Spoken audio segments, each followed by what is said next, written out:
Assalamualaikum warahmatullahi wabarakatuh.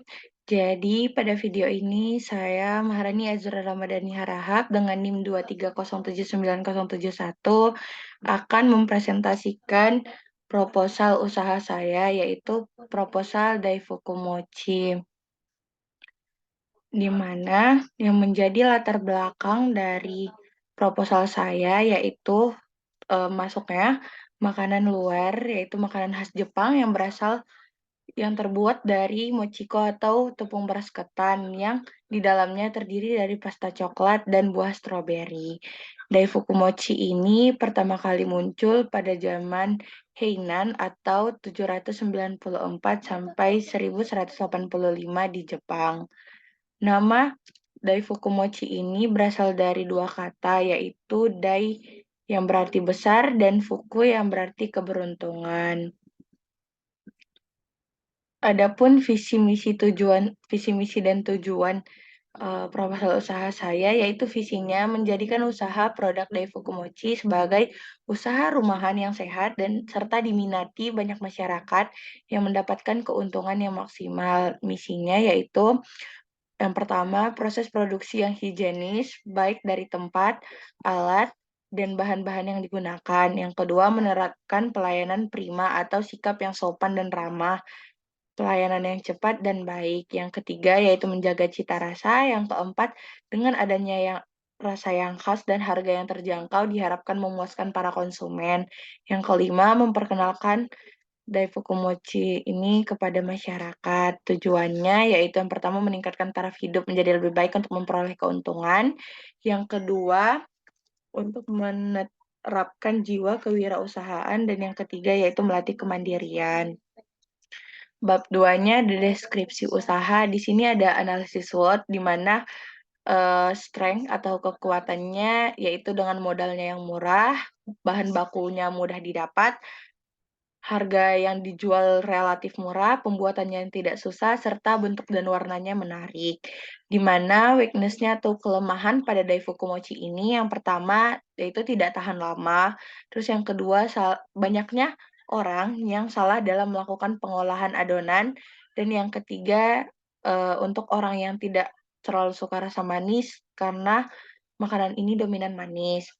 Yang ketiga ada opportunity atau peluang, di mana yang pertama meningkatnya minat masyarakat untuk mencoba makanan luar negeri. Yang kedua, usaha mochi menjadi salah satu usaha yang mudah dilakukan dengan keuntungan terbilang sangat fantastis dengan modal yang diperlukan tidak terlalu mahal. Yang ketiga, usaha mochi juga tidak mengenal waktu dan juga musim, sehingga usaha ini sangat cocok sebagai pilihan usaha yang dijalankan dalam waktu kapanpun.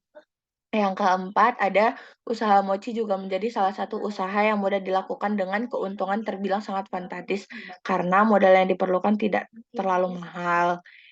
Yang terakhir ada treats atau tantangan. Yang pertama, dalam proses pembuatan dan penjualan pertama akan mendapatkan respon dari konsumen yang berbeda-beda, sehingga dibutuhkan kegigihan kita dan kepercayaan diri kita yang tinggi untuk melakukan bisnis tersebut. Yang kedua, harga bahan baku yang sewaktu-waktu bisa naik dapat menyebabkan kenaikan harga dari Fukumochi yang mungkin dapat mengurangi pembeli. Serta yang terakhir yaitu pemanfaatan stroberi menjadi bahan campuran adonan mochi sebagai bahan makanan enak selama ini belum banyak dikenal. Ada 2.2 yaitu bidang usaha. Usaha tersebut bergerak di bidang kuliner, di mana seperti yang kita ketahui, mochi berasal dari luar negeri yang menyebar luas ke Indonesia. Pada 2.3 yaitu jenis produk. Produk tersebut merupakan makanan tradisional dari negara Jepang yang diproduksi dan dijual dengan berbagai rasa dan warna. Pada 2.4 yaitu kegunaan, keunggulan, keunikan, dan inovasi produk. Produk tersebut merupakan sebuah jajanan atau makanan ringan yang hanya dijadikan sebagai cemilan, bukan makanan pokok. Tentunya produk ini diproduksi untuk memenuhi keinginan atau kebutuhan konsumen yang ingin mencoba makanan tradisional dari Jepang. Keunggulan dan keunikan Daifuku Mochi adalah bentuknya yang bulat menggemaskan dengan berbagai macam warna yang menjelaskan itu adalah varian dari Daifuku Mochi tersebut sehingga para konsumen tidak perlu kebingungan dalam membedakan varian Daifuku Mochi-nya. Dan dengan adanya beberapa jenis varian produk dari Daifuku Mochi tersebut, para konsumen juga tidak akan pernah merasa bosan dengan rasanya. Inovasi pada produk tersebut seperti memberi berbagai jenis varian buah yang terdapat di dalam mochi dan warna yang sesuai dengan buah yang ada di dalamnya. Pada 2.5 yaitu resiko dalam menjalankan bisnis dan pengolahannya. Resikonya yang pertama yaitu ada daya saing. Dalam sebuah usaha, tingkat persaingan tentu menjadi resiko yang sangat besar, khususnya di bidang kuliner. Daifuku Mochi merupakan hal baru di dalam dunia kuliner di Indonesia, tetapi tetap saja tidak menutup kemungkinan banyaknya para masyarakat yang ingin menjadi wirausahawan Daifuku Mochi dikarenakan modalnya yang mudah dan murah serta cara pembuatannya yang tidak sulit. Yang kedua, yaitu tidak sesuai antara peminat dengan persediaan produk. Di dalam berusaha tentu tidak akan selalu berjalan dengan baik. Yang menjadi hambatan selanjutnya adalah ketersediaan produk yang berlebih ataupun kurangnya minat konsumen terhadap produk yang kita tawarkan. Terlebih untuk produk tersebut, proses pembuatannya mudah dan ini dapat menjadi hambatan dalam penjualan karena akan terjadi pengurangan konsumen. Yang ketiga adalah pembukuan yang salah. Dalam berusaha juga, kita perlu melakukan sebuah pembukuan serapi dan sejelas mungkin agar kita tahu dana yang ada di dalam usaha kita tersebut kemana dan tidak terjadi selisih paham dalam berusaha. Pada 2.6 ada peluang produk yang akan dijual. Bahan bakunya mudah didapat dan harganya yang terjangkau. Untuk membeli produk tersebut juga tidak mahal dan rasa pada Daifuku Mochi tersebut menarik banyak konsumen karena memiliki berbagai varian rasa. Pada bab 3 yaitu rencana pemasaran. Pada 3.1 target konsumen. Target konsumen pada produk ini yaitu dari berbagai kalangan, karena tidak ada batasan usia dalam mengkonsumsinya. Semua pihak dapat mengkonsumsi Daifuku Mochi tersebut, baik itu dari orang tua, anak-anak, remaja, ataupun orang dewasa, akan tertarik dengan produk tersebut. Tetapi pada umumnya, target pasar pada saat ini adalah anak sekolahan atau anak remaja, di mana anak-anak pada usia itu akan menyukai jajanan kekinian dan viral, terlebih dengan harga yang cocok untuk di kantong remaja. Pada titik pada 3.2 yaitu wilayah pemasaran.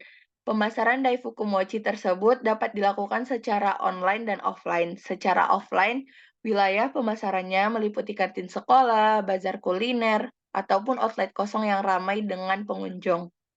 Kemudian, secara online, produk dipromosikan melalui sosial media seperti WhatsApp, Instagram, atau media-media lainnya yang dapat mendukung penjualan produk menjadi lebih meningkat. Pada 3.3 yaitu kondisi persaingan. Apabila kita lihat dari viralnya Daifuku Mochi tersebut serta mudahnya cara memproduksinya, kemungkinan tingkat persaingannya cukup tinggi. Tetapi jika diberikan inovasi-inovasi yang membuat para konsumen tertarik, maka kemungkinan besar persaingannya akan dapat teratasi lebih mudah. Pada 3.4 yaitu jumlah produk dan harga. Untuk penjualan awal usaha, kita akan memproduksi 30 pieces saja.